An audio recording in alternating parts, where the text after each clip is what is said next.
I would like to go back to this project that you referenced, the Dutch media company, and I know you can't share the share the name, and probably you can't be too explicit on the exact specifics, but at a high level, can you characterize what they had before, the problem they were trying to solve, and how you solved the problem? So I think that journey would be of great interest to our listeners. Okay.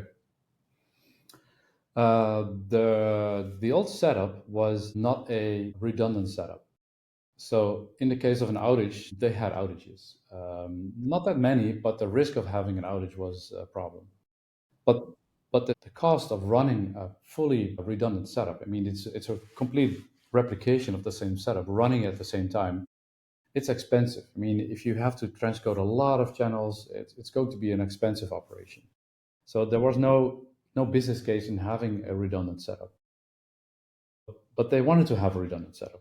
So that was a challenge for them. So we offered a redundant setup, which was so much more efficient, like 90% less energy consumption in just a few machines on a zone.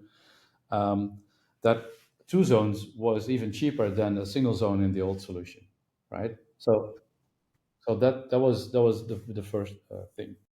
The second thing is they also wanted to offer their customers a more economic friendly, but also, I said it, greener solution. So they can claim, yeah, we're focusing on the environment as well, something they found important. So that's another thing.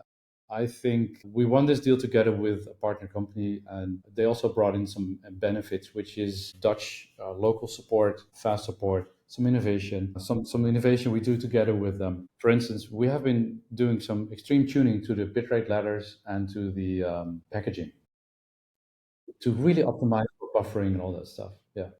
Exactly. And yeah, sorry for interrupting, but the encoder is the NETINT Quadra VPU, correct? Yeah. That's used in these appliances. Yeah.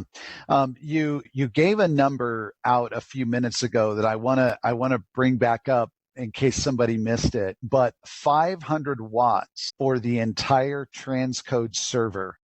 So let that sink in, because now for this particular project, how many cards did you have? 8 NETINT VPUs in there, or do you recall exactly how many cards were in that one? The setup is at least 3 servers on a zone, and there's 2 zones, so it's 6 machines, and Okay. each server has, I believe, 6 of those cards.